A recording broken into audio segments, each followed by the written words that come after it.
아버지 하나님 고맙습니다. 오늘 수요일 저희들 다시 모여서 주의 말씀을 상고하며 주님의 말씀을 듣기를 원하여 모였습니다. 늘 우리 주님께서 하셨던 것처럼 당신의 영 성령을 우리 가운데 보내주셔서 우리가 주의 말씀을 성령으로 들을 수 있도록 허락하시기를 원합니다. 감사하며 예수님의 이름으로 기도드립니다. 아멘. 자, 여러분 성경 마가복음 2장 18절 이하를 쭉 한번 일단 펼쳐보시고요.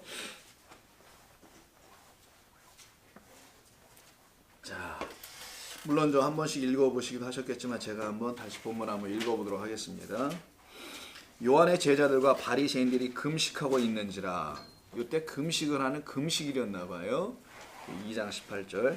여기는 북마크를 해놓으세요. 계속 왔다 갔다 해야 되니까.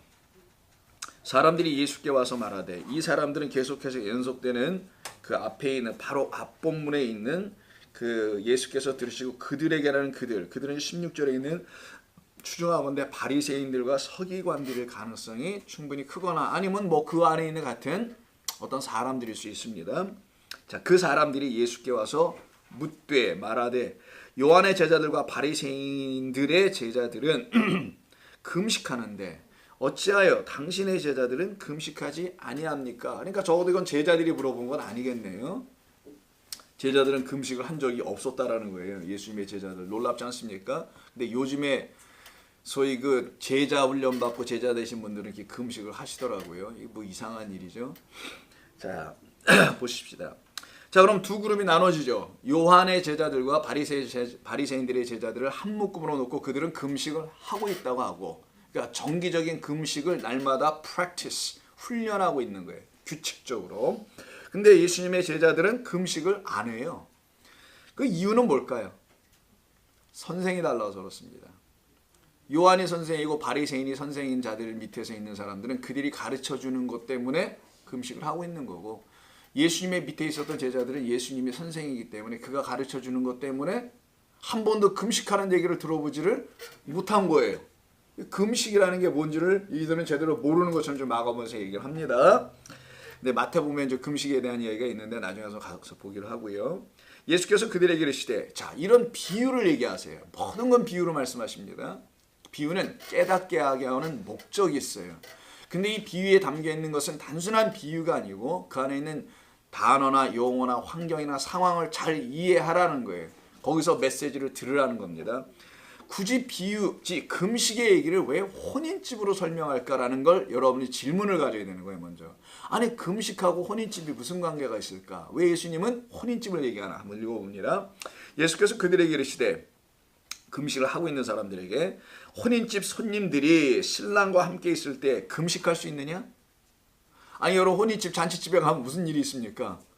음식을 쫙 깔아놓고 주잖아요. 음료수에 떡에 고기에 무슨 막걸리에 술에 뭐 잔뜩 깔아주고 마음대로 마음껏 먹고 축하하고 축복하라는 거 아니겠어요? 자, 이렇게 기뻐하는 시간이 바로 혼인집의 환경이며 풍경입니다. 근데 여기서 지금 금식을 해요. 금식하는 건 어떤 사람들이 하죠? 여러분 금식해 보셔서 알잖아요. 근심이 있을 때 금식하죠. 물론 여러분들이 그 다이어트 하는 걸 금식이라고 하시는 분들도 있는데 그런 건 금식이 아니고 근심이 있을 때 금식하죠. 그러니까 혼인집에는 근심된 자들이 오면 안 되는 거 아니에요? 그 사람들은 오면 재수 없어요.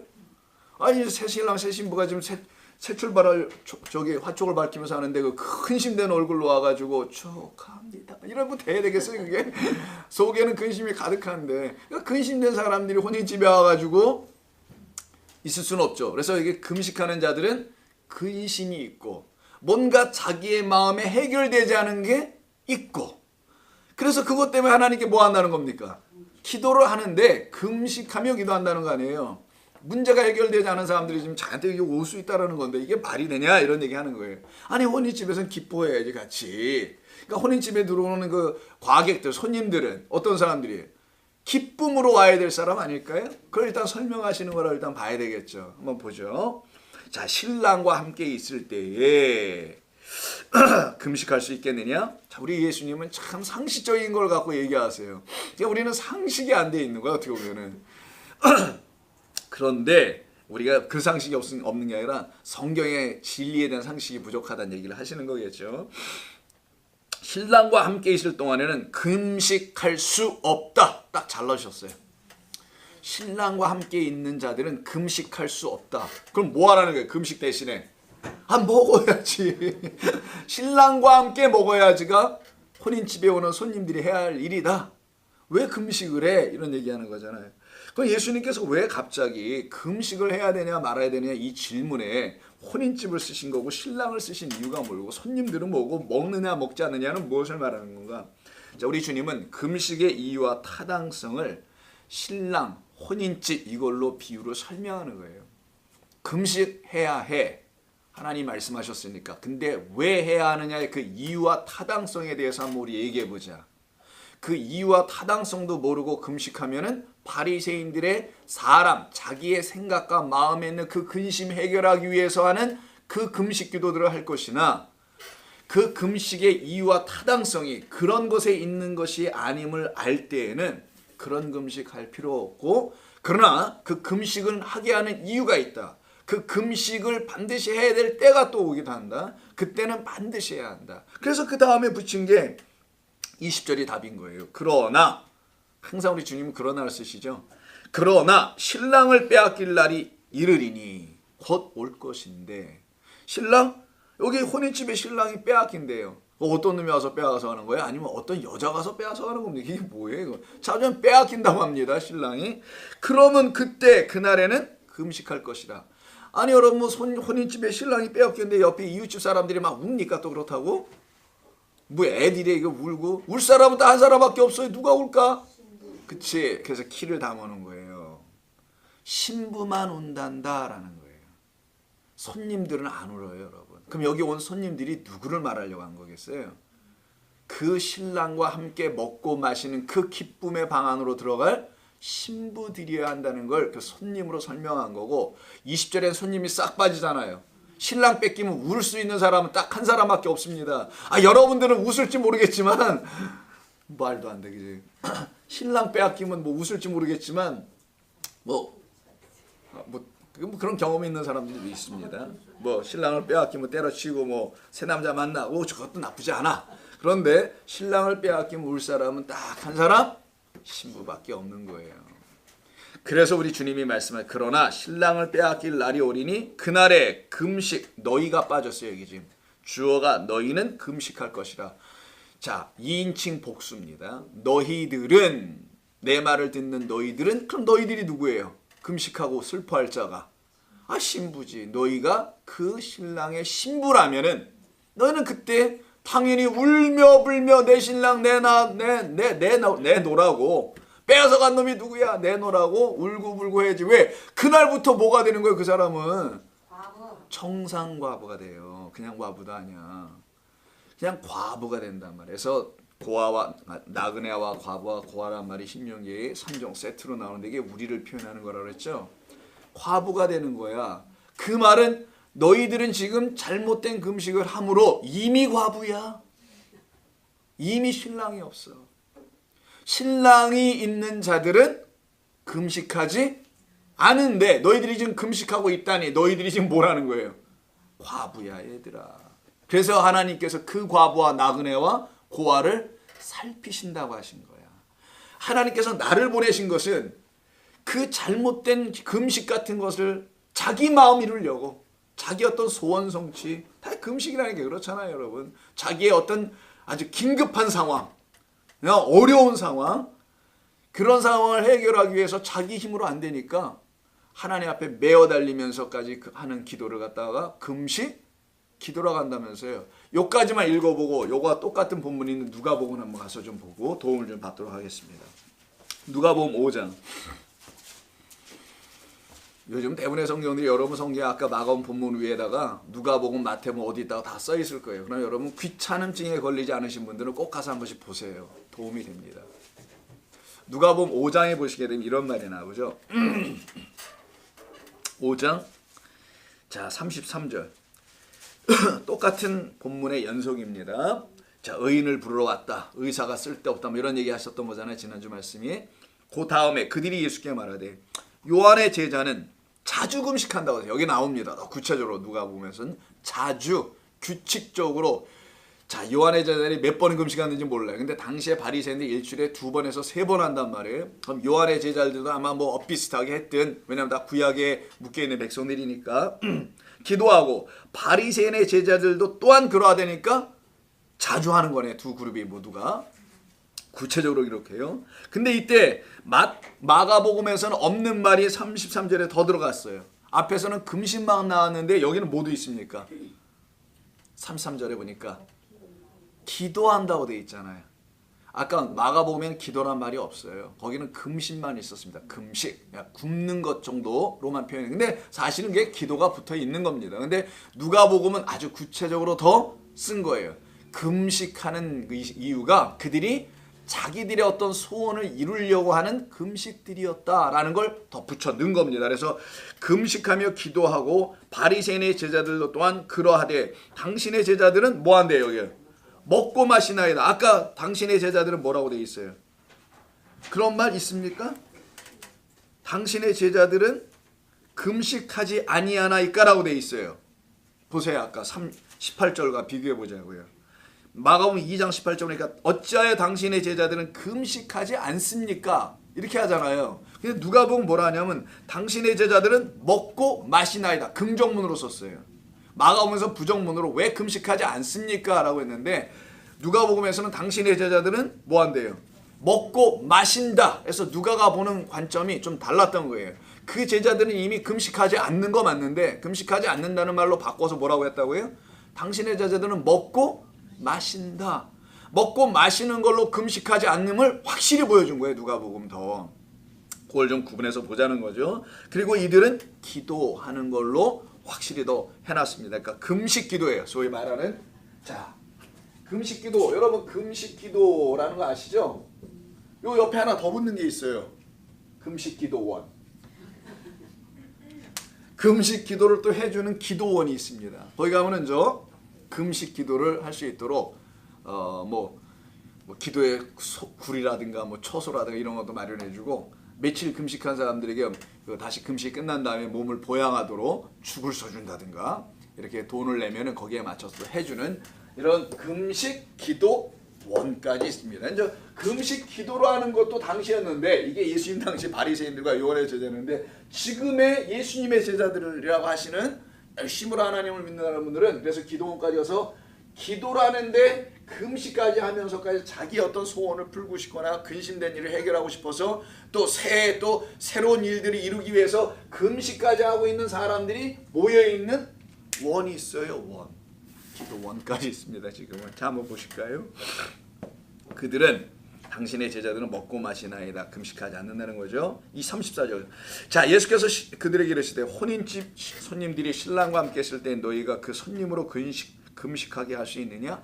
그 손님으로 금식하게 할 수 없지. 아까 본문하고 좀 다릅니다. 아까는 19절에서 혼인집 손님들이 신랑과 함께 있을 때 금식할 수 있느냐? 여기까지는 똑같아요. 신랑과 함께 있을 동안에는 금식할 수 없다고 되어 있죠. 근데 여기는 그 손님으로라고 하게 더 들어가 있습니다. 그 손님들은 절대로 하면 안 돼. 이런 말로 강조하죠. 그러나 그날에 이르러 그들이 신랑을 빼앗기리니 그날에는 그들이 금식할 것이라. 자, 또 비유하여 이르되 새 옷에서 한 조각을 찢어 낡은 옷에 붙이는 자가 없나니 만일 그렇게 하면 새 옷을 찢을 뿐이요 또 새 옷에서 찢은 조각이 낡은 것에 어울리지도 아니하리라. 더 좀 쉽고 구체적이죠. 이거 어울리지도 않아. 찢어지는 건 둘째치고, 여러분 헌 옷에 새 옷을 갖다 대면 헌 옷이 새 옷보다 강하지는 못하니까 새 옷이 뜯어낼 거라는 거예요. 잡아당길 거라는 거예요. 왜? 헌 옷은 약하니까 많이 달아가지고. 그런데 거기에다가 새 옷을 갖다 댄다 한들 그게 얼마나 버틸 것이며 또 모양새는 있니? 여러분 우리 어렸을 때 무릎에 기고 이런 데 기고 양말 뭐 말할 것도 없죠. 구멍 나고 기면서 입고 신고 다녔던 기억이 다 여러분 있을 거 아니겠어요. 물론 그런 경험이 없으신 분들도 뭐 있을 거라 생각하지만 대부분은 그런 시대에 아마 살았지 않나 생각이 됩니다.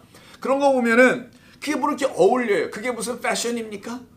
아니잖아요. 이거 창피하고 어렸을 땐 부끄럽고 어디 남의 집에 들어갈 때 신발도 못 벗겠고 막 이랬단 말이에요. 어렸을 때 그런 게 다 걔네 상처가 되고 막 어렸을 땐 그랬었죠. 못 가진 것에 대한 아픔이어서 다 그런 건데, 자 그게 무슨 어울리기까지 하겠느냐? 이런 말까지 하신단 말이에요. 어울리기까지. 그러면서 새 포도주를 낡은 가죽 부대에 넣는 자가 없지 않느냐. 왜? 그럼 찢어지거나 상하니까. 만약 그렇게 하면 새 포도주가 부대를 터뜨려 포도주도 쏟아지고 부대도 둘 다 못 써. 찢어진 것도 더 이상 못 쓸 거고 찢어져서 거기로 새 나간 포도주도 바닥에 흘려졌으니 쓸 수 없을 것이고 둘 다 망가진다. 그러면 어떻게 하냐? 방법이 이거밖에 없다. 이게 솔루션입니다. 이게 금식의 솔루션이에요. 금식은 여기까지 온 거예요. 일단락은 20절. 아까 본문에서는 첫 번째 답은 20절에서 먼저 준 겁니다. 그러나 신랑을 빼앗길 날이 이르니 그날에는 금식할 것이다. 그래서 신랑은 누가 빼앗기냐? 누가 근심하냐? 바로 신부만 금식한다. 신부는 신랑의 색시를 말하는 거예요. 그만 금식한다. 그 신랑을 자기의 신랑으로 알아본 그들만 금식하게 돼 있다라는 표현이었는데, 오늘 누가복음은 조금 더 길게 읽으니까 새 포도주는 새 부대에 넣어야 할 것이다 라고 했어요. 이것이 유일한 답이야. 이거하고 금식하고 무슨 상관이 있어요, 여러분? 아니, 조금 아까까지 금식 잘 나오다가 갑자기 예수님은 또 다른 비유. 혼인집에서 뭘로 갑니까, 이제는? 포도주로 비유를 하시네요. 왜 이렇게 하셨을까요? 혼인집과 포도주가 무관하기 때문일까요? 관계가 있잖아요. 혼인집에 가면 아까 제가 한국말로 뭐 있다고 그랬어요? 막걸리, 소주 뭐 이런 거 있다고 그랬잖아요. 우리식으로는 그렇지만 당시의 사람들에게는 혼인집에는 포도주가 있습니다. 그 포도주를 가지고 또 다시 한번 비유를 말씀하신 거고요. 비유로 설명하신 건데 좀 더 깊이 들어가면서 말씀합니다. 그리고 마가복음에는 있지 않고 누가복음에는 있는 것이 39절이에요. 마가복음이 이 말이 없어요. 마가복음 끝에 한번 보세요. 다시 가셔서 자 22절 새 포도주를 낡은 가죽 부대에 넣는 자가 없나니 만일 그렇게 하면 새 포도주가 부대를 터뜨려 포도주와 부대를 버리게 된다. 그래서 20절에 함께 묶었었죠. 누가복음은 이걸 분리시켰지만 오직 새 포도주는 새 부대에 넣느니라. 오직을 강조했어요. 마가복음은. 근데 누가복음은 그걸 절을 바꿔서 38절로 따로 떼어서 쓴 거고요. 같이 묶여 있는 것을. 거길로 끝이에요. 마가복음. 근데 누가복음은 한 발 더 나갑니다. 이게 누가가 깨달은 말씀이었던 게 뭐냐? 묵은 포도주를 마시고 새 것을 원하는 자는 없다. 묵은 포도주가 뭐예요? 요즘 말로는 더 좋은 포도주입니다. 오래된 포도주. 여러분, 뭐 가격이 좀 꽤 좀 나간다는 포도주. 가격이 나가면 얼마나 나가냐? 한 500불, 1000불 막 이런 포도주가 있어요. 이렇게 오래되고 가치가 있고 좋은 포도주는 맛도 좋은 거죠. 그러니까 그래서 묵은 포도주라는 것은 단순히 오래 묵혔다. 여러분 5불짜리 갖다가 오래 묵혀봤자 5불짜리입니다. 그거는 뭐 이렇게 오래 묵혔다 그게 이거 1995년산이에요. 근데 5불짜리야. 그건 그렇게 크게 감동이 안 옵니다. 그렇지 않습니까, 여러분? 포도주를 못 마셔보셔서 여러분들 모르시죠? 저 같은 사람 금방 알아 이게. 그러니까 포도주가 묵었다라는 것은 가치 있는 어떤 것을 말하는 것이지 그냥 단순히 오래됐다라는 걸 말하는 게 아니죠. 그래서 묵은 포도주를 마시고 귀하고 값지고 맛있는 포도주를 마시고 새것 이제 막 만들어내서 숙성이 안 돼 있어. 그래서 맛이 안 나. 이거는 포도주스인지 포도주인지 구분이 안 돼. 신맛만 막 나. 이런 것을 원하는 자는 없나니 이는 묵은 것이 어때요? 좋다. 여러분 포도주를 만들어 보신 분들은 알지만 포도주를 만들어 놓고 기본 1년 이상 숙성을 쫙 시키고 그 다음에 따죠. 그에 따서 먹는 게 아니에요. 아무리 급해도 참아야 돼요. 숙성시키고 그다음에 브릭스가 잘 나오도록 25 정도가 쫙 브릭스라는 것은 당도가 잘 나오고 그걸 갖다가 효모 집어넣어서 잘 발효하고 해서 이런 과정을 통해서 하는 거잖아요. 자, 좋습니다. 요게 지금 새로 더 들어갔네요. 누가복음은. 자, 그러면 다시 오늘 마가복음으로 갑니다. 이제 우리 본문으로 가서 한번 살펴볼게요. 우리 주님께서 여기서 지금 금식의 이야기를 하면서 갑자기 혼인집으로 넘어갔어요. 그 다음에 신랑을 얘기하고요. 그 다음에 뭐 합니까? 이 신랑이 빼앗기는 자, 우는 자, 신부들에 대한 물론 말은 없었습니다. 알아들으라는 거예요. 우는 자는 누구밖에 없어요? 이웃집 아저씨들이 안 울어요. 절대로. 이웃집 아줌마들은 웃을 겁니다. 빼앗기면 절대로 안 울어요. 신부 그 한 사람만 울게 돼 있는 거예요. 그 이야기 속에 갑자기 뭘로 끄집어 나가요? 포도주와 또 포도주를 담는 부대. 요걸로 끌고 가면서 이게 다 뭐 하는 거다? 금식을 설명하는 거래. 이게 무슨 관계가 있냐? 금식하고 도대체. 이게 도대체 뭐길래? 자, 그러면 금식에 대한 기본적인 성경적 이해를 한번 해보겠습니다. 금식은 말 그대로 식사를 하지 않는 거. 여러분 오늘 아침에 식사를 하지 못하고 오신 분들도 계시죠? 물론 대개 여러 가지 이유 중에 하나가 금식의 이유는 아니었을 거라고 생각합니다. 근데 뭐 바빠서든 뭐 입맛이 없어든 뭐 먹을 게 없어서든 아니 먹고 싶지 않아서든 아니면 마지막 살고 싶지 않아서든 요것도 있어요. 살고 싶지 않아서 끊는 게 뭘 끊는데요?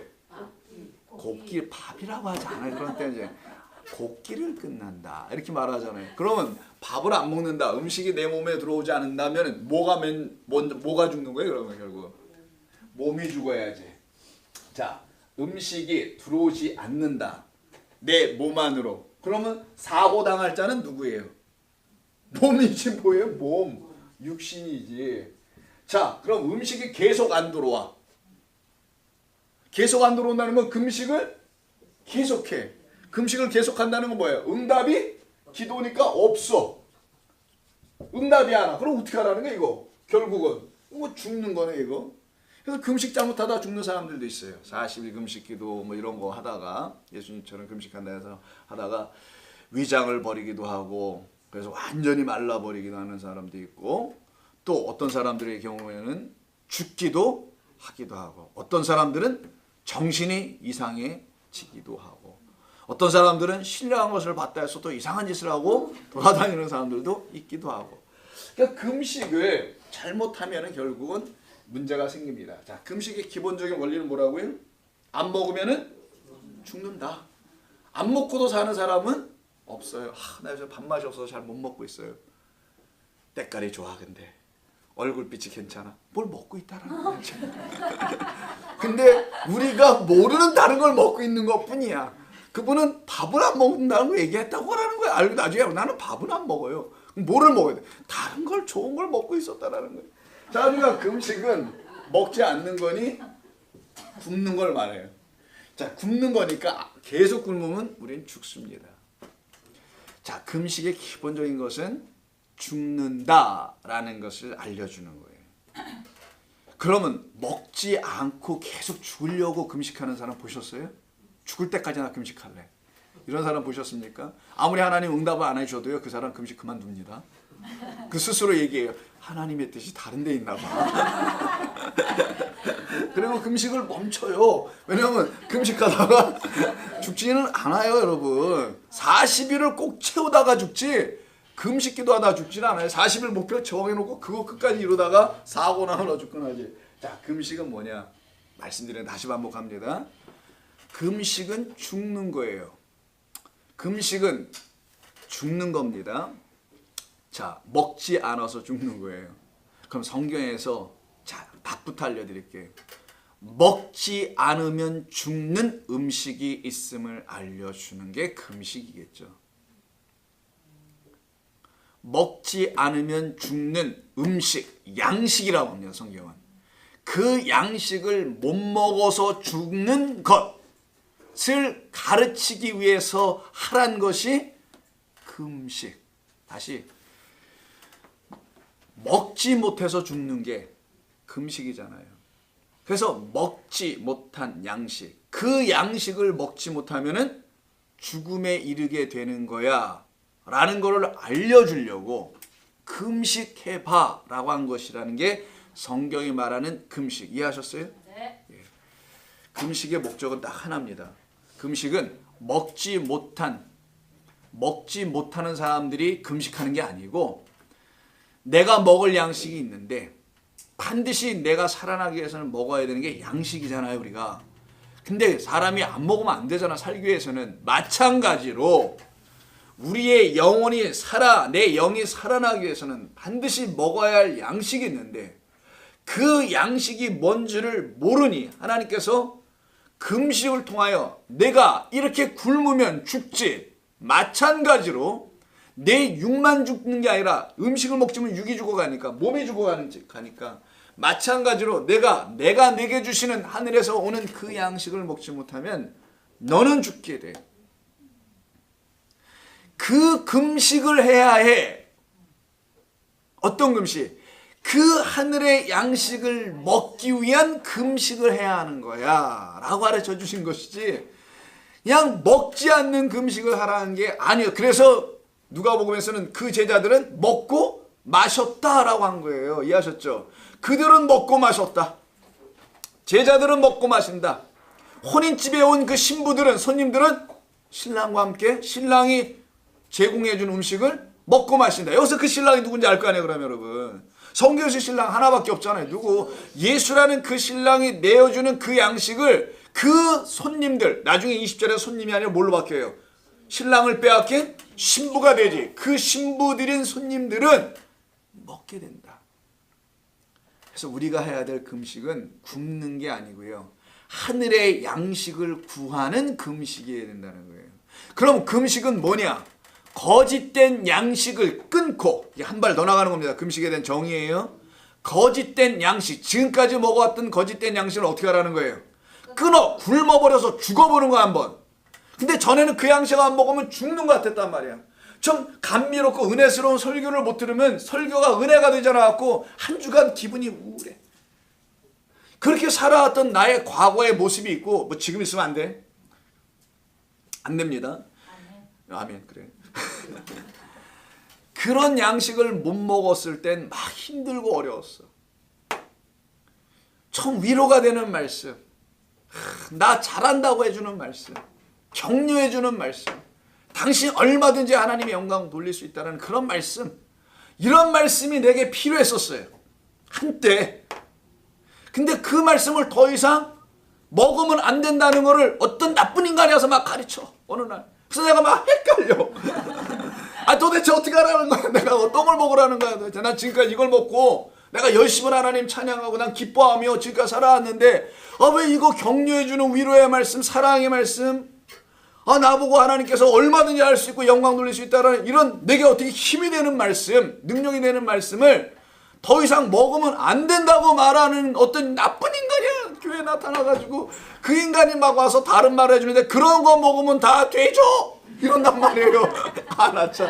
이렇게 나쁜 인간이 와가지고 그런 거 먹으면 안 된다고 얘기하고, 그런 거 위로의 말, 인간의 위로에 다 들어보니까 성경에 있긴 그런 말 하나도 없는데 성경에 위로라는 단어가 있어요. 성경에 사랑이라는 단어는 또 있어, 채소 없게. 그래서 그런 인간들한테 그 말이 사람의 말로 바뀌어서 인간에게 막 거짓된 양식으로 주는 거야. 그래서 그걸로 배불러, 착각을 하게 만들어. 이게 파괴자. 나중에 요한계시록 보겠습니다. 이걸 아바돈이라고 그러는 거야. 아바돈. 이게 무적행에서 나오는 자들이에요. 히브리어입니다. 궁금하면 요한계시록 계속 들으세요. 낚시야. 뭔 말인지도 못 알아들었나 보다. 한 분밖에 없어. 이해하셨습니까? 그런 걸 거짓된 양식이라고 하는 거예요. 그 양식을 어떻게 하라고 해요? 끊어라. 그거에 대해서 굶어라. 그럼 금식은 어디서부터 나왔던 거예요? 유대인들이 했으니까 구약 성경에 있을 거 아니에요. 구약 성경에 금식에 대한 얘기가 있겠죠. 금식은 딱 1년에 한 번 해요. 한 번. 언제? 대속죄일 날. 대속죄일이 뭐 하는 날이에요? 어린 양의 죽음으로 나의 죄가 속죄함을 받는 날이에요.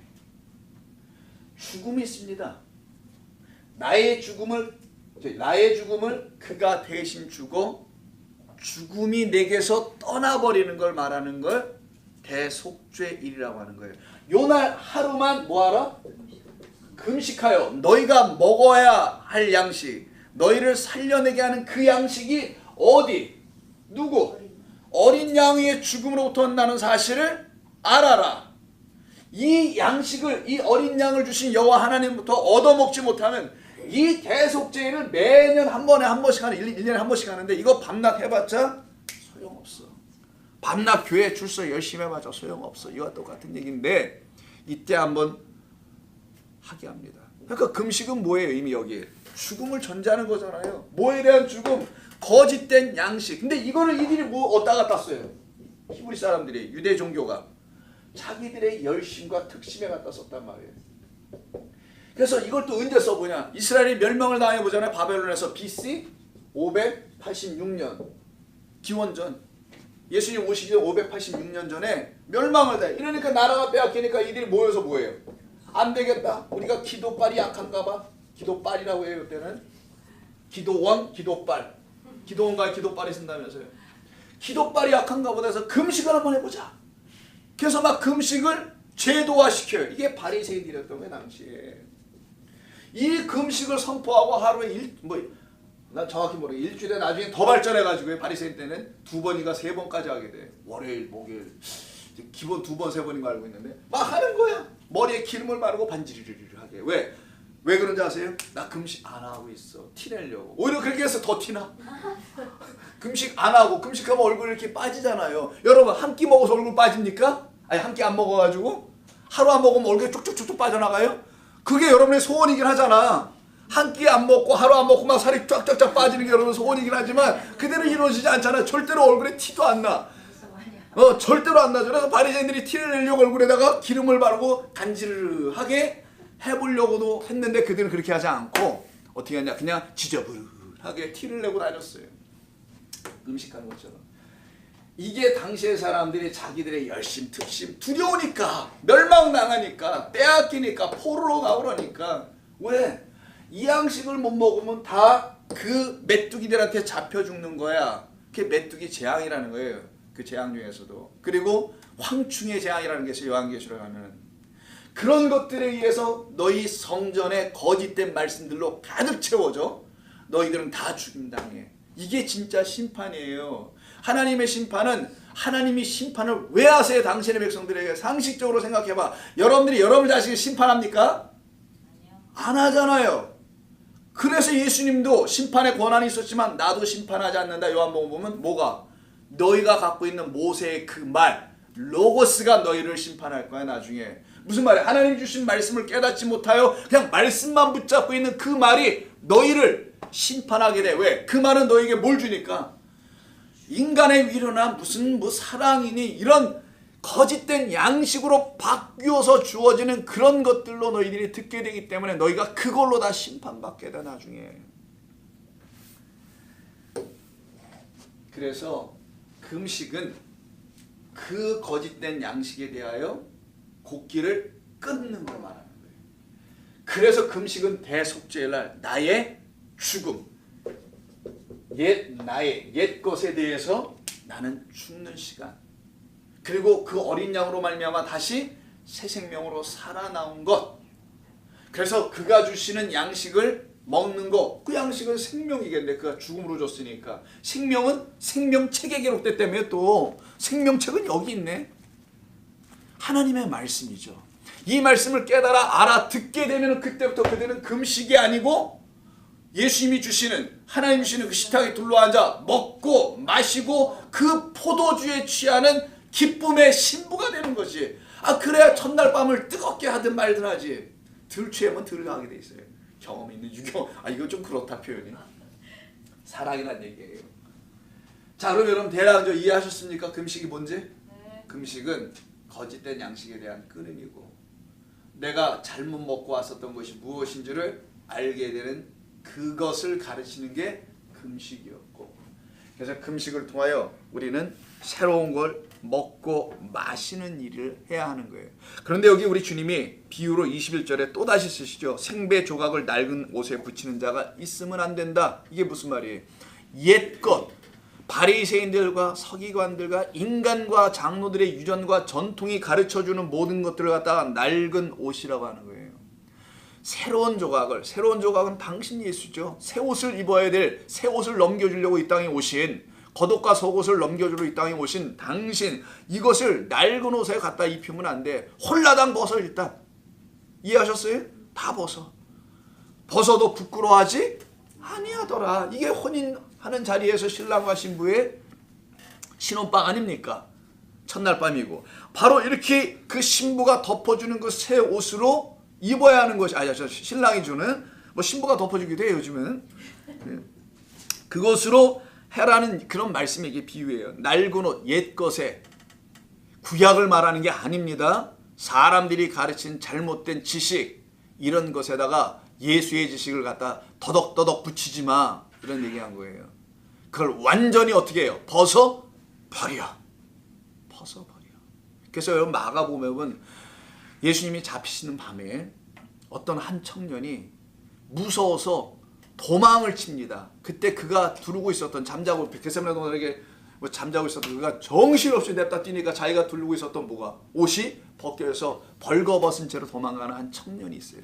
그를 사실은 학자들이 일반적으로 성경을 연구하는 사람들이 이야기하기를 공통적으로 저자 마가라고 보는 거예요. 자기 자신. 그 자기 자신이 이렇게 부끄러운 자야. 근데 사실은 그렇게 벗고 가는 게 맞아요. 벗겨지는 게 맞는 거예요. 누구 앞에서? 예수의 죽음 앞에서는 다 홀라당 우리는 다 까여지는 겁니다. 이제 오늘 표현이 굉장히 그 저렴한 언어를 주로 많이 쓰고 그러네 제가 까여져 그냥 완전히 우리가 들추어져야 되는 거예요. 그때 그들에게 덮여짐이라는 하나님의 은혜 이야기가 시작되고 가리워짐이라는 하나님의 용서함이 시작되는 거 아닙니까? 바로 그것이 지금 여기서 일어나는 거예요. 거기다 누가 붙이냐? 안 붙이듯이 상식 아니냐? 근데 너희들은 이걸 못하고 있잖아. 왜? 신랑이 누군지를 모르고 혼인이 뭔지도 모르니까. 혼인이 고작 아는 게 뭐예요? 남녀간의 결혼만 알고 혼인을 알고 있으니. 혼인은 하늘의 하나님과 이 땅의 우리의 만남을 말하는 건데 성경에서 말하는 어찌 이것을 너희는 안 가르쳐 주냐 이 얘기를 하는 거예요 주님이. 자 그래서 만일 그렇게 하면 기운 새 것이 낡은 그것을 당기어 헤어질 수밖에 없다. 그렇지 젊은 것이 늙은 것보다 힘은 셀 거 아니에요. 옷도 마찬가지라는 거예요. 옷도 이걸 비교한 겁니다. 땡겨버려서 그리고 다 찢어져서 너덜너덜거려 갖고 그 새 천도 어디 가서 또 찢어 갖고 온 거니까 그 찢어 갖고 온 거 거기도 흠 나고 흔 옷에 또 개워놨으니 그것도 볼품 안 좋고 그래서 아까 보기도 좋지 않다고 누가 먼저 말했죠. 그 상태가 될 거 아니냐. 그러면서 하시는 말씀이 옷이라는 말을 21절에 비유했죠. 그러면서 하신 또 다른 비유가 22절. 우리 주님의 점층적으로 가는 거 보세요. 당신을 다 소개하는 겁니다. 옷으로도 신랑으로도 우리의 관계의 신랑 신부로도 자기가 새 옷이라는 것으로도 다 설명하고 마지막에는 내가 누구야? 내가 새 포도주야. 새 포도주야 내가. 너희들이 금식하며 마셔야 될 것은 새 포도주. 근데 금식을 언제 하래요? 신랑을 빼앗길 때. 그럼 신랑 빼앗기는 일이 있어요 없어요? 그치. 예수님이 우리에게서 빼앗기는 날이 온단 말이에요. 이들에게서 예수님이 빼앗기는 날이 온단 말이에요. 우리에게서는 예수님이 빼앗긴 날이 언제입니까? 예수님을 모르는 게 예수님이 빼앗긴 거지 우리에게서. 우리가 예수님을 누군지를 몰라. 교회는 다니는데 그게 우리 가운데 예수가 계시지 않고 어떤 자가 와서 예수를 우리 가운데서 빼앗아 버린 거지. 이게 예수 빼앗긴 자들이라는 거예요. 그게 당시에는 십자가로 설명한 겁니다. 십자가에 곧 달려 죽게 되니 예수가 그들에게서 빼앗김을 당하는 것처럼 보여진 거죠. 바로 그때 뭐하라? 빼앗겼으니까 손 놓고 좌절하고 낙심하는 게 아니라 그때 뭐하라? 그때 금식하라. 그럼 뭘 주겠다? 그때부터 진짜 양식 줄 거야. 그래서 금식 전후가 나눠지는 거예요. 여기 본문에서 주님이 가르치시려고 하는 것은 금식을 놓고서 전후가 나눠지는 겁니다. 금식 전에는 신랑이 함께 있어서 그가 주는 것이 그냥 뭔지도 모르고 좋아서만 먹었었어요. 그게 바로 금식 전에 신랑이 있을 때잖아요. 근데 신랑이 없어 이제 금식을 할 때는 이때는 어떻게 해야 되냐? 그래서 이때는 금식을 하라라고 하는 거잖아요. 왜? 진짜 양식을 먹을 때는 신랑을 빼앗겼을 이후부터야 라고 가르치는 겁니다. 뭐냐? 내가 예수 그 신랑인데 이 신랑은 곧 빼앗겨 없어질 거야. 그리고 너희들이 이 예수 빼앗긴 다음에 금식하여 얻을 것이 있어. 금식하면 뭡니까? 다 금식하는 사람 아잖아요. 왜? 달라는 거잖아요. 금식하면은 나 배고프니까. 하나님 빨리 나 배고프서 죽기 전에 빨리 달라는 게 금식 기도 아닙니까? 아주 기본적으로 이해하면은 빨리 달라는 거야. 뭐를? 그리스도를. 이해하셨어요? 금식의 목적은 뭐냐? 예수 빼앗겨야 되는 거고 우리 안에서. 누굴 갖느냐? 그리스도로 넘겨받으라는 거예요. 그리스도는 누구냐? 기름 부음을 받은 자예요. 기름 부음을 받았다. 성령으로 이 땅에 오시는 분을 말합니다. 그래서 보혜사 성령으로 우리 가운데 다시 오실 그 우리의 왕 되신 분, 우리를 통치하시고 섬기실 그 그리스도를 달라고 기도해. 그 그리스도를 달라고 그 금식을 해. 이건 그럼 굶으면 뭐 이게 그리스도가 옵니까? 아니잖아요. 굶지 말라는 거예요. 뭐 하라는 거예요? 요 예수가 준 첫 번째 뭐 그 양식이 뭔지를 자꾸만 먹어봐. 그럼 이 양식이 너희들에게 먹여지니 배가 부르면서, 배가 불러야 금식을 제대로 하는 거라면서요. 예전 금식은 예전 옛 것에 대해서는 굶어버리고 거짓된 것에 굶고, 예수께서 가르쳐주신 새 양식을 계속 먹는 게 금식이라면서 굶는 게 아니라, 그럼 계속 먹게 되면 뭘 알게 돼요? 이 예수는 십자가에서 나를 위해서 멸절당하는 존재구나. 그러나 그가 나에게 주려 왔던 것은 그리스도 메시아, 나를 구원할 구원자였구나. 그를 넘겨받으라는 걸 누구를 통해 알아야 되냐? 예수를 통하여 깨달아 알아라. 그 예수가 생명의 주로 오는 자들에게는 혼인집에 뭐처럼 마시게 됐나? 포도주로. 그것도 무슨 포도주? 아까 누가복음 여기서는 새 포도주지만 누가복음에서는 묵은 포도주, 좋은 포도주라는 의미에서 새 포도주예요. 마가복음과 좀 차이가 있죠. 강조점이 좀 달라서 거기서 다 새 포도주 맞아요. 근데 그 새 포도주는 본래 묵은 것, 좋은 것이라는 의미의 그 포도주로 그리스도를 마시게 될 것이다. 이걸 갖다가 성령을 마신다고 하는 거예요. 성령은 어떻게 마셔요? 물은 마실 수 있어도 성령이 내 안에 들어오신다. 이 마신다. 어떤 과정을 통하여? 예수의 말씀을, 양식을 계속 먹으면서. 그래서 여러분 알게 모르게 그 양식을 사모하며, 그 사모한다는 게 금식하는 거예요. 굶는 게 아니라 하나님의 말씀을 사모하는 자가 진짜 금식하는 거란 말이에요. 뭐에 대해서? 거짓된 말, 그냥 평범하고 위로하는 사기치는 그런 말들을 다 제거해버리고 참된 말씀에 귀를 기울이며, 그래서 내게는 검이 떨어졌구나. 그래서 나는 행복 시작, 고난 끝이 아니요. 예수 믿는 것은 고난 시작, 행복 끝이구나. 관점이 바뀌는 거예요. 예전에는 세상의 관점으로 나의 세상에 있는 고난이 끝나고 고통이 끝나고 하나님과 함께, 주님과 함께 그 행복 시작했으면 좋아요. 그래서 푸른 하늘날이 막 펼쳐지길 원했단 말이에요. 근데 예수를 알고 보니 그게 아니었던 거예요. 이건 날마다 죽음에 넘겨지는 삶을 살아야 해. 그러면 인생의 고난을 통해서도 하나님께서 알려줘 주시면 영적으로 깨닫게 해주는 거예요. 그 말씀을 계속 갖도록, 그 말씀을 계속 사모하도록 나를 지키시는 분이 계시다는 걸 알아요. 그래서 그게 고통스러운 거야. 우리 아직 그냥 예수 이렇게 믿고 싶지 않은데, 그냥 어디 가서 좋은 말 해주는 데 가서 그냥 편하게 하고 그냥 듣고 그냥 집에 가면 좋을 것 같은데, 그래서 내 마음도 기쁘고, 그래 나 얼마든지 할 수 있어, 새인가 그냥 막 힘차게 예배하는 걸 하면서 오늘 은혜 받았습니다 막 이러고 싶은데, 막 나오면서 은혜 받았다는 말보다는 오늘도 뻑짝지근하고 이런 마음으로 더 나가게 하거나, 우리들이 뭐 할 수 있다는 가능성을 자꾸만 죽여버리고 하나님만이 하신다는 그것을 강조하는 아주 나쁜 인간의 설교를 듣고 집에 갈래니 우울할 수도 있을 거예요. 아마 그렇게 막 크게 은혜스럽지 않을 거야, 제가 볼 때는. 자, 그래서 새 포도주는 낡은 부대에 넣지 않는 것처럼 내가 너희들에게 새로운, 너희들이 한 번도 마셔보지 못했다는 의미에서 새 포도주를 쓰신 거예요. 너희들이 한 번도 지금까지 마셔보지 못한 새 포도주, 그 양식을 너희에게 주기 위함이야. 그래서 나는 반드시 어떻게 해야 된다?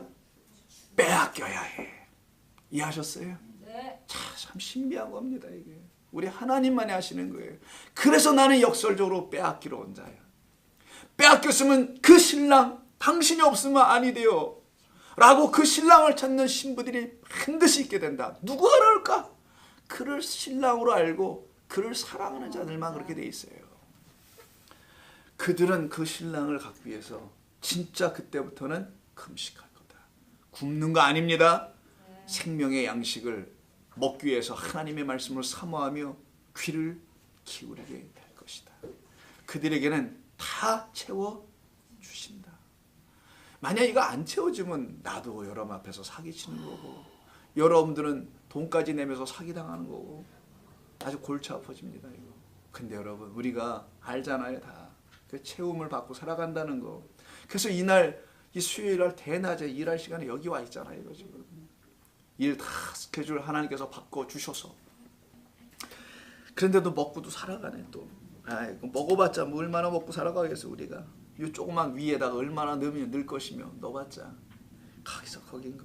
자 그래서 자 22절 새 포도주를 낡은 가죽 부대에 넣는 자가 없나니 만일 그렇게 하면 새 포도주가 터져서 안 돼. 그러니까 오직 강조한 거예요. 새 포도주는 새 부대에 어떤 자들에게 이 부대는 그 포도주를 담는 거죠.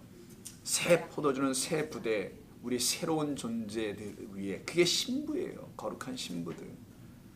그 거룩한 신부들 위에 부어 주셔서 내 잔이 넘치나이다라는 다윗의 고백이 이루어지게 되겠죠. 내 잔이 넘치나이다. 내 안에 생명의 말씀이 흘러 넘치나이다. 꿀송이보다 단 표현이 꿀송인데 요즘 말로 뭐 저기 있는 초콜릿인가? 초콜릿보다 더 맛있는 그 말씀이 내게 넘칩니다. 넘칩니다. 그래서 나는 기쁩니다. 그래서 나는 세상이 말하는 고난 끝 행복 시작이 아니라 우리 주님이 가르쳐 주신 그 행복 시작이 내 안에 있기에 나는 그 고난을 받음도 조금도 두려워하지 않습니다. 나는 그 고난이 있어서 나를 오히려 깨워 놓기도 합니다. 내가 헛된 것 붙잡지 않고 살아가도록 하나님은 내게 그런 것도 중간중간 주셔서 감사하고 그래서 나는 그것으로 오히려 이기는 자의 삶을 날마다 살게 하시는 성령을 구하며 살아갑니다. 내게 주신 생명의 포도주이신 새 포도주이신 난 그리스도를 결단코 빼앗기지 않습니다. 이게 이기는 자, 이기는 자, 이기는 자 7번 말씀하세요. 요한계시록에. 그래서 7교회니까 이기는 자, 이기는 자, 이기는 자에게는 쫙 그것만 골라서 한번 읽어보십시오. 요한계시록 2장 3장에 가서. 그럼 뭘 우리에게 주신다는지 다 준다고 되어 있어요. 이기는 자에게 뭘 주고 뭘 주고. 그게 정말 금식하는 자들에게 주시는 하늘의 양식이겠죠. 그래서 오늘 금식이 나오는 거예요. 이게. 근데 이게 장소가 어디라고요? 혼인집이에요. 그럼 혼인집에서 포도주의 이야기는 요한복음 2장을 가서 한번 봐야 합니다. 한번 가볼까요? 요한복음 2장에 보면은 혼인집 이야기가 나오게 되고 7개 표적 7번 말씀하신 거잖아요. 하나님께서 하늘에서 7번 말씀하신 것을 이 땅에서 그걸 기적, 이적, 기사라고 하는 거예요. 하늘에는 기사가 사도행전 기억나세요? 지금 2장하고 하늘에는 기사와 땅에는 표적이라고 했죠. 하늘에 있는 7개가 땅으로 내려오신 예수님께서 그 7개가 뭔지 하나하나 설명한 게 요한복음의 7개의 표적인 겁니다. 하늘에 있는 놀라운 하나님의 본래 창세 이전에 갖고 계셨던 뜻, 이걸 기적, 기사라고 하는 거예요. 우리가 말하는 뭐 기적 좀 일으켜주세요 그런 게 아니고요. 하늘에서 이미 다 이루어진 하나님이 하신 경이로운 것들, 그래서 wonders라고 하죠. 프레아스라고 하는데 이걸 영어로 wonders. 여러분 원더우먼 아시죠? 원더우먼. 그 원더우먼 경이로운 여자예요. 원래는 원더우먼 힘 좋은 여자가 아니고 미사일 팍팍 나가고 이런 게 아니고요. 경이로운. 자, 경이로운 이게 뜻이 그거 갖다가 기사 이렇게 번역을 해서 우리말로는 혹은 이적 이렇게도 표현했는데 정확하게는 프레아스니까 하나님이 하늘에서 이루어놓으신 놀라운 일들, 그 일들을 알 바가 없으니 이 땅에 내려와서 그리스도께서 7개로 쫙 다시 펼쳐 보여주는 것 같다가 7 표적이라고 요한복음에서는 말하는 거예요. 그래서 하늘에서 이루어진 것이 땅에서도 이루어진 것이 요한복음의 설명 마지막 복음이에요. 4번째 복음으로서 딱 떨어지는 거예요. 그래서 7개 표적 중에 첫 번째 표적이 요한복음 2장 물을 포도주로 바꾸셨다는 그 표적의 이야기 속에 혼인의 이야기가 나오잖아요. 그래서 혼인. 그래서 여기서 혼인이 나오는 거예요. 그 혼이니까 당연히 뭐가 있어요? 또 포도주가 있겠지. 그래서 포도주 떨어지네요. 자, 복수 한번 해볼까요? 오랜만에. 왜 포도주가 떨어집니까? 이건 유대인들이 갖고 있는 그 옛 포도주를 말하는 거예요. 새 포도주가 아닌. 그 포도주는 이제 뭐한다? 바닥날 거야. 너희들이 지금까지 흥얼거리면서 하나님을 열심으로 예배하고 섬기고 찬송하고 기리기로 날뛰고 했다는 이 모든 것들이 곧 어떻게 된다는 거예요? 다 끝날 거야. 완전히 끝날 거야. 그래서 돌 위에 돌 하나도 남김없는 성전 파괴와 관계 있는 거예요. 그래서 2장 끝에 성전 파괴 이야기가 20절에 딱 붙는 거라서 이 사건 이후에 20절에 이해하셨어요? 네. 유대 성전의 끝. 유대 종교의 끝, 거짓된 포도주의 바닥남, 말라버림, 그리고 새 포도주의 시작, 교회의 시작, 부활의 시작. 그래서 20절 이하에 유대인들이 이래, 이 성전은 46년 동안 지었는데 이걸 다 부숴? 뭐야, 19절 부수라 하잖아. 헐라. 그건 예수의 몸을 놓고 말함이라고 22절에서 말씀하죠. 그리고 곧바로 그 예수의 몸이 죽음당하러 오셨다는 몸을 알려주는 선포가 나오는 것이 그 다음에 붙어있는 이야기들로 쭉 가는 거예요. 6월절 딱 나가는 거라서 어린 양 설명해 주려고. 자, 그렇다면 다시 돌아와서 포도주가 떨어졌다는 2장 3절의 그 포도주는 유대인들의 거짓되고 헛된 가르침, 그들의 헛된 양식들을 말하는 겁니다. 이게 지금 그 기쁨, 거짓된 기쁨을 주고 흥청망청 이 세상의 것으로 하나님의 것으로 섞여서 취해 있는 그게 바로 뭐예요? 음료가 주는 술이라고 하잖아. 포도주라고. 요한계시록에서는 음료가 17장과 18장에 음료가 가져다 주는 술로 만국이 다 취했다고 되어 있죠. 그렇게 취하게 하는 그 술이 어떻게 된다는 거예요? 그 포도주가 바닥 칠 거야.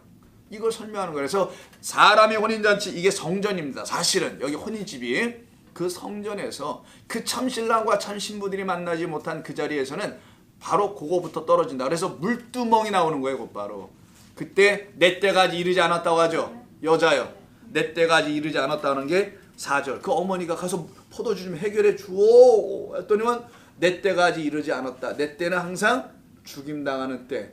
내 때는 뭐예요? 내가 혼인할 때예요. 내가 혼인할 때까지 이르지 않았습니다. 내가 아직 총각이요, 이런 얘기하는 거예요. 내가 아직 혼인할 때가 이르지 않았어. 내 신부가 아직 없다는 얘기네요. 그러니까 신부가 곧 나타나면 혼인하시겠죠. 우리 주께서 그 설명을 하는 겁니다. 그래서 내 때가 4절에서 이르지 않았습니다 라고 말하는 거고요. 그러면서 그럼 안 하셔야 되잖아요. 근데 또 예수님은 또 반전 5절에서 6절에서 유대인의 정결 예식, 이게 종교적 행위잖아요. 그거를 위해서 물두멍 6개가 있었어요. 그 혼인집에. 6은 뭡니까? 유대인들을 말하는 거에 육을 표현하는 거, 하나가 부족한 율법을 말하는 거고, 더 나아가서는 6째 날과 관계가 있는 거고, 뒤에 4장에 가면은 6번째 남편을 만나야 될 수가성의 우물가의 여인을 말하죠. 그 율법을 완성하러 이 땅에 오신 그 6을 완성하여 7로 넘어가게 하라서 666을 갖지 않고 777을 갖게 해주는 그 그리스도를 만나게 하는 거. 이게 요한계시록 얘기입니다. 무슨 이마에 뭘 찍고 666을 찍고 돌아다니는 이런 사람이 되지 않는다. 이게 아니고요. 자, 그래서 6이 놓여 있어요. 근데 이게 지금 물두멍에 물이 있어요, 없어요? 없다라는 게 놀라운 거예요. 정결예식이 있는 이 유대 종교가 어떻게 한다는 겁니까? 백성들을 깨끗하게 하지 못한다. 그들을 씻어줄 물이 물두멍에 없다라는 거예요. 그래서 거기다 뭘 부라는 거예요? 물을 갖다 부어라. 누구의 물입니까? 예수가 명령했으니까 예수의 물을 갖다 부라는 거예요. 그 물로만 이들이 정결하여져서 깨끗하게 씻겨지는 나의 뭐가 되는 겁니까? 음녀들, 음탕한 것들인 우리가 신부의 자격이 없는데 우리를 깨끗하게 씻으시는 하나님의 물 그리스도로 말미암아 우리를 씻어내겠다라는 그 물로 여기를 부어주는 거예요. 그래서 그 물은 생명의 물 위에서 오신 진리의 말씀이라는 물로만 우리가 거룩하여지기 때문에 그 물을 갖다 담아라. 유대인들이 좀 정결 의식, 이건 예배와 의식만 남아있는 그걸로 그냥 손이나 닦고 나 깨끗해, 손 닦았으니까, 발 닦았으니까 깨끗해 라고 말하고 있는 그들에게 가서 물을 갖다가 다시 부어줘서 내 물로 채워라. 그래서 아귀까지 다 철철철 넘치게 채웠다 그러죠. 그걸 갖다 주니 이게 뭘로 바뀌어요? 9절에 갖다 줍니다. 이게 물로 된 포도주를 맛보고. 그럼 물 맛을 봤는데 물을 뭘로 봤다라는 거예요? 포도주로 마시고 있다라는 거예요. 이게 진리를 마시는, 진리의 양식을 먹는 성도입니다. 물은 말씀드린 것처럼 하늘의 깨끗한 말씀, 섞이지 않은 진리의 말씀을 물이라고 하는 거예요. 근데 그 물을 뭘로 마셔야 드디어? 포도주로 마실 수 있는 자. 포도주는 뭐라고 했어요? 내 때인 예수님의 혼인잔치라고 했죠. 예수님의 혼인잔치는 어디서 이루어져요? 십자가에 당신의 죽음으로 흘려질 피를 갖다가 뭐라고 한다? 포도주를 항상 상징으로 설명하는 거예요. 그래서 그 포도주가 너희들에게 마시게 될 포도주, 내가 너희들에게 흘려줄 나의 생명이야. 이 생명은 나의 때, 혼인의 때, 내가 너희에게 신랑이 되고 너는 나의 거룩한 신부가 되는 그날에 너희가 마시게 될 나의 생명이야. 그 생명으로 뭘로 마시냐? 물로 마시라는 거예요. 물로. 말씀으로 마시라는 거예요. 말씀. 하늘의 진리의 깨끗한 그 물을 마셨는데 이들이 그 물을 마시면서 뭐라고 합니까? 전부 다. 이렇게 맛있는 포도주가 있었어? 이렇게 얘기하더라는 거예요. 그래서 그걸 포도주라고 써있지 물이 변하여 포도주가 됐다는 말이 헬라어에 없단 말이에요. 근데 사람이 이런 걸 자꾸만 기적으로 보니까 물을 예수님께서 포도주로 만드셔야만 돼. 예수님은 물을 포도주로 만든 게 아니에요. 물이 포도주라는 걸 알려줬던 거예요. 어떤 물? 하늘에 있는 진리의 깨끗한 하나님의 말씀이 너희들을 살려내는 생명의 뭐라? 피다. 내가 죽음으로 내어줄 나라는 생명의 말씀이야. 나를 생명의 말씀으로 마시는 자, 그 물, 하늘의 진리의 물을 마시는 자는 나로부터 포도주를 마시는, 나로부터 피를 마시는, 나로부터 생명을 마신 자들이 되는 거야. 이게 예수님의 죽음입니다. 이게 제1표적이에요. 그래서 마지막 표적도 나사로의 죽음의 표적을 설명하는 겁니다. 똑같이 1표적과 7표적이에요. 이것이 바로 여기서 나오죠. 그때 하는 말씀 10절에 말하되 사람마다 먼저 좋은 포도주를 내고 취한 후에야 낮은 것을 내거니와. 이건 룸사롱에서 주로 쓰는 거라면서요. 술이 잔뜩 취했을 때 물 섞은 거 갖다가 그 아가씨들이 갖다 주는 거라면서 이게 정말 저의 개인적 경험이기도 합니다만은, 자, 말하되 사람마다 먼저 좋은 포도주를 내주고 취한 후에 낮은 것을 내거니와. 내건을 그대는, 여기서 그대는이 누구예요? 신랑은. 연회장이 신랑한테 얘기하는 거예요. 근데 여기 신랑은 감춰진 신랑이죠. 누구예요? 예수잖아. 예수한테 가서 물은 건 아니잖아 지금. 진짜 여기 혼인잔치 그 신랑한테 가서 얘기하는 거잖아요. 어디다 이렇게 좋은 거 꼽줘뒀다가 다 취한 다음에 내주는 거야. 이 나쁜 놈. 이러고 있던 거예요 지금. 더 좋다는 거지. 그대는, 여기서 그대는이 누구냐? 예수는, 신랑은 지금까지 좋은 포도주를 두었도다 하니라. 그 포도주로, 좋은 포도주, 그게 우리에게 마셔주면 새 포도주가 되는데 그 포도주로 오신 분. 그래서 11절 예수께서 이 첫 표적을 갈릴리 가나에서 행하여 그의 영광을 나타내심에 제자들이 그를 믿으니라. 자, 믿음이 들어오기 시작하는 것이라서 아까 누가복음 5장에서 마지막 절에 말했던 거 5장 39절에서 묵은 포도주를 마시고 새 것을 원하는 자는 없다. 이 말이 굉장히 중요한 겁니다. 누가 여기까지 나간 거예요. 사도행전을 기록했던 누가는 성령이 역사하셔서 이방인들에게 복음이 어떻게 증거되는지를 다 봤던 사람이에요. 누가는. 그래서 누가와 사도행전을 쓴 거잖아요. 그가 딱 보니 묵은 포도주를 마시고 유대 율법으로 구원받는 자가 하나도 없음을 알았던 겁니다. 오직 성령이 부어주시는 새 포도주. 그래서 묵은 포도주를 마시고 새 것을 원하는 자는 결코 있을 수가 없다. 이는 묵은 것이 좋다함이라. 본래 하나님의 진리의 말씀, 그걸 묵은 거라고 하는 거예요. 그것으로 마시는 것, 이렇게 마시고 살아날 사람들에 대한 이야기. 이게 바로 오늘 본문에서 금식에 대한 이야기입니다. 금식은 여러분들이 마음의 어떤 소원이 이루어지지 않고 급한 일이고 다급한 일이 있어서 기도원으로 뛰어가고 교회 와서 막 금식하고 몇 날 며칠을 이러라고 하는 게 아닙니다. 그런 근심된 일이 있으면 그 염려 주께 내려놓으시고, 모든 염려, 근심 다 주께 내려놓으시고, 살아가는지 못하고 있는 자기 자신을 불쌍히 여기고, 금식하지 말고 빨리 밥 먹고 정신 차리고 기운 차려서 하나님의 말씀을 들어요. 아멘. 내가 아직도 이런 걸 가지고 이러고 있구나. 내가 생명의 주를 헛되이 바라보고 있구나. 내가 이런 존재구라는 것을 다시 깨달아야 돼. 근심된 일이 오면 근심하고 있어요. 일이야 있지. 그걸 갖고 막 근심하고 끌탕하고 주군이 사니 얼굴에 다 봐도 누가 봐도 썩었어. 그래서 완전히 근심 덩어리야. 이런 곳으로 막 교회로 와가지고 난 근심이 있는데 근심을 좀 해결해 주세요 라고 하는 사람들이 있다면 제가 권면합니다. 빨리 많이 드시고 기운 차리시고 정신 온전하게 잠도 많이 주무시고 교회 예배 나가서 졸지 말고 와서 정신 바짝 차리고 하나님의 말씀을 경청하고 그 말씀으로 다시 살아나는 것밖에 없는 거예요. 그래야 근심이 사라져요. 정말 근심된 일이 많지만 세상살이에 없는 게 어디 있어요. 그러나 절대로 근심하게 하지 아니하시는 주님께나 맡긴 바 되어 살아가게 됩니다. 그들을 갖다가 우리 주님의 형제요 자매라고 하는 거예요. 그래서 그들은 자녀와 가족에 묶이지 않아요. 여러분 답은 여러분 묻기는 게 자녀죠. 아니면 가족이죠. 예수님께서 말씀하시죠. 예수님 오늘날 회당에서 가르치시는데 밖에 예수님의 엄마, 부모님, 어머니와 형제들이 찾아왔어요. 아유 예수님이 오랜만에 형제들과 어머니 찾아오는데 빨리 나가 봐야죠. 또 예수님이 하시는 말씀이 누가 나의 부모요 나의 형제인가. 나의 부모와 형제는 지금 여기에 있는 이 사람들이다. 뭐 예수님이 그 관계를 끊었다라는 거예요? 그 머리 깎고 산으로 올라갔다라는 거예요? 지금 그건 뭔 말입니까? 중됐다는 얘기예요? 속세를 끊고? 아니에요. 그 말은 예수님이 바라본 겁니다. 그게. 우리는 다 하나님의 그 자녀라는 사실. 다 똑같은.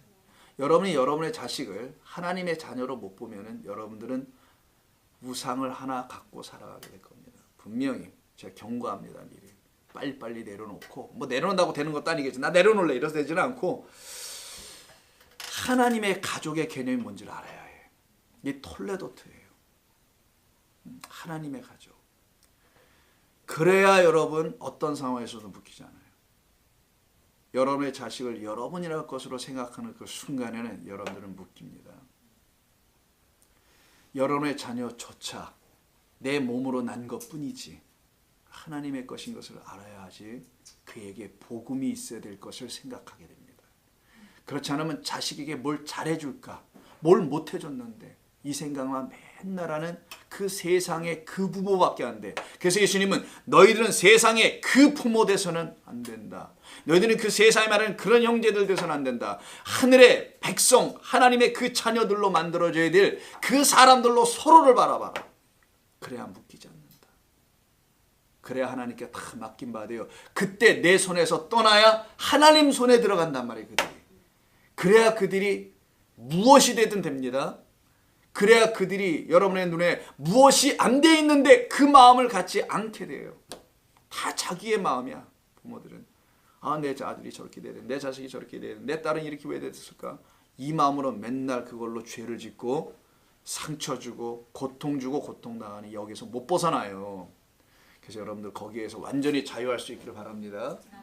그래야 아버님. 그럼 또 그런 사람들이 아멘 쉽게 하는 분들은 난 자식 이미 버렸어요. 뭐 이런 분들은 아니겠죠 설마? 나 자식과 의존을 한 지가 오래됐기 때문에 뭐 그런 거 쉽게 아멘이 돼요. 이런 거 얘기한 거 아닙니다. 여러분 자녀 얼마나 여러분 사랑하세요. 그렇잖아요? 아끼죠. 그 아끼는 마음이 그를 누구로 보고 할 거냐? 나의 소유냐? 내 아픈 배로 난 소유냐?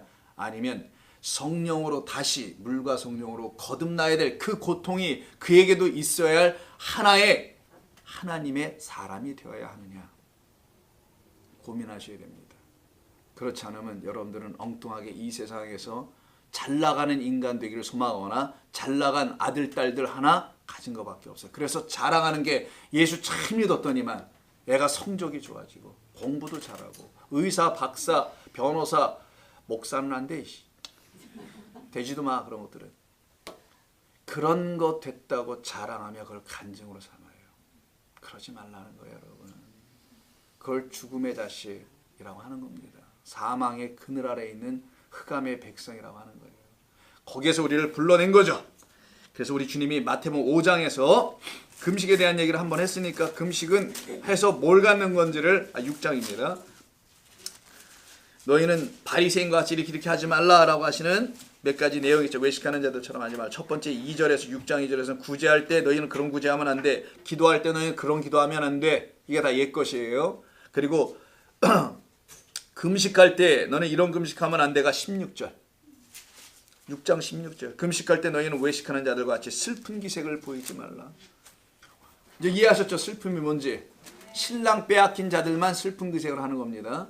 신랑 있는 자들은 슬픈 기색 할 이유가 없어요. 여러분이 지금도 신랑이 없어요? 그럼 여러분은 슬픈 기색을 할 수밖에 없는 이 삶에 눌릴 거예요. 그러나 그 신랑 가지면 이 삶이 여러분을 눌러도 그 슬픔 당하지 않습니다. 그 근심 얼굴빛 갖지 않게 된다는 거예요. 이 세상의 삶이 여러분을 눌러도 왜 안 눌러? 다 누르지 지금. 왜 짭으로 들었잖아. 그래서 막 살도 찌고 위에서 눌러가지고 이렇게 막 그냥 살도 찌고 망가지는 모습으로 지금 살아가고는 있지만 근심하지는 않습니다. 자, 그러나 근식하는 것을 사람에게 보이려고 얼굴을 흉하게, 그러지 않아도 흉한데 그냥 거기다 또 금식까지 해서 흉하게 하지 마시고요. 이런 얘기가 아니고 형식으로 거짓된 양식을 계속 먹지 말라. 내가 진실로 진리를 말할게. 너희에게 이르노니 그들은 자기 상을 이미 자기의 마음대로 다 받아버렸어. 자기들의 생각대로 다 받았다니까. 그게 뭐예요? 응답받았다. 걔 아들은 뭘로? 이 땅의 것들로. 그래서 자기 소원 성취 다 했어. 근데 그들은 미치겠다. 야, 내가 볼 때 진짜를 못 받았으니 어떡하냐. 그거 못 가지면 걔들이 갈 데가 한 군데밖에 없어. 그게 왼편이에요. 왼편. 그래서 요한계시록 보면은, 여러분 요한계시록 들어오세요. 시간 되시면은. 그래서 왼편 오른편 요한계시록 또 한 번 나온단 말이에요. 마태복음에서는 예수님이 딱 오셔서 인자가 왕이 오셔서 오른편 왼편을 양과 염소로 딱 나누죠. 요한계시록은 왼발 오른발에 역시야 우리 하나님이야. 팔만 갖고 하면 되잖아. 그래서 요한계시록은 발로 오른발과 왼발을 각각 딛는 곳이 달라요. 오른발은 바다에, 왼발은 땅에. 땅은 유대인들을 말하는 거고 바다는 이방을 말하는 거예요.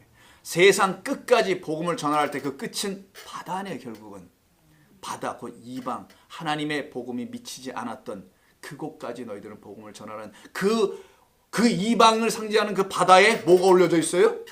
오른다리가 진리의 말씀은 그들에게서 전해지고 있고 그들이 깨달아 성령으로 말미암아 추수가 되고 있는데, 아직도 유대인들은 자기 율법에 얽매여 있는, 지금의 기독교도 그럴 수 있습니다. 그들을 유대인이라고 하는 거예요. 그들은 여전히 왼발로 디뎌진 자들이다. 이 말씀하는 거란 말이에요. 자, 그래서 금식할 때 어떻게 하라고요? 그들은 상을 이미 받았다. 너희는 금식할 때 머리에 뭐를 바르? 기름을 바르고 얼굴을 제발 씻고 교회로 와라. 이는 금식하는 자로 사람에게 보이지 아니하고 오직 은밀한 중에 계신 내 아버지께 보이게 하려 함이라. 은밀한 중에 보시는 내 아버지께서 갚으시리라. 이렇게 말하니까 또 좀 이상한데요. 은밀한 중에라고 하잖아요. 은밀한 크립토스인데 신비한 비밀스러운 것을 말하는 겁니다. 비밀스러운 것 가운데 있는 하늘의 비밀을 너희에게 알려주겠다라는 것이지 뭘 갚아. 이거 아퍼디돔이 넘겨준다는 거예요. 우리에게 그 은밀한 것들을 넘겨준다는 것이, 자, 하늘의 신령한 그 참된 이야기 양식을 우리에게 넘겨준다는 얘기지, 그걸 은밀함으로 표현한 거예요. 뭐 은밀하게 들어가서 하나님과 둘이서 어떻게 해서 이런 얘기가 아니고요. 하늘의 신비하고 비밀수는 그리스도의 비밀이잖아요. 이게 바로 그것을 깨달아 알게 해주는 그 금식을 너희들은 해야지. 신랑이 있는데 왜 지저분하게 색시가 신부가 얼굴도 안 닦고 눈곱 그냥 저 아침에 설거지를 하고 막 밥을 짓고 그러면 밥맛이 나겠어요 어디 그거. 그래서 옛날 우리 어머니들은 아침 일찍 일어나. 그때는 자명 줬는데 어떻게 일어나요? 닭 올기 전에 일어나. 참 귀신이야. 야, 며느리들이 닭이야. 어머니들이 닭이야. 그냥 새벽 닭이야. 그들이 먼저 일어나서 어떻게 합니까? 찬빗으로 다 빗어. 뭐 앞에서? 달빛 앞에서. 색경이나 있어. 달빛 앞에서 그것도 서방님 깰까? 조심스럽게 탁 빗고 쪽집게 탁 하고, 쪽들이라고 하죠. 쪽집게가 아니라 쪽집게는 도사입니다. 죄송. 쪽들이 탁 하고 매무시 쫙 하고 화장하고 그리고 가서 밥 줬습니다. 요즘 여자들은 도대체 뭐 어떻게 하는 건지 모르겠어요. 이런 것을 얘기하는 게 신부예요. 신부는 바로 깨끗하게 하는 거. 왜? 신랑이 자기 앞에 늘 있는데 더럽게 어떻게 신부가 지저분하게 할 수 있겠어요? 그걸 말하는 거예요. 여러분들 외모로 하라는 얘기가 아니고 신랑이 있음을 알라라는 말입니다. 여기까지. 그럼 오늘 무슨 말씀이 다 아셨죠? 금식이 이제 도대체 뭔지. 그래서 여러분들 금식하세요. 힘들면 이런 인간 나타나면 너나 금식해 이렇게 얘기하셨고, 금식은 그런 거 아닙니다라고 분명히 그 앞에서 대놓고 얘기하세요. 저한테 함부로 그런 말 하면은 당신과 의절할 겁니다라고 얘기하세요. 우리는 그런 금식 안 합니다. 나는 그런 금식 안 합니다라고 얘기하세요. 나는 지금 우리 주님과 함께 열애 중에 있습니다.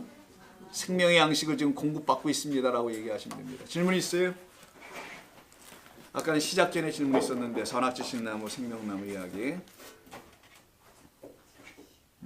없으세요? 뭐 나누고 싶은 말도 없으시고 좋습니다. 자, 그럼 우리 기도하고 마치겠습니다. 아버지 하나님 고맙습니다. 저희들에게 주신 이 말씀 통해서 주의 은혜가 저희들 가운데 또 임하였습니다. 아버지 감사합니다. 금식이 뭔지도 알게 하셨사오니 이 말씀 다시 또 듣고 또 듣고 또 들어서 마음에 깊이 들어와 그 말씀으로 은혜의 삶을 누리게 하여 주시옵소서.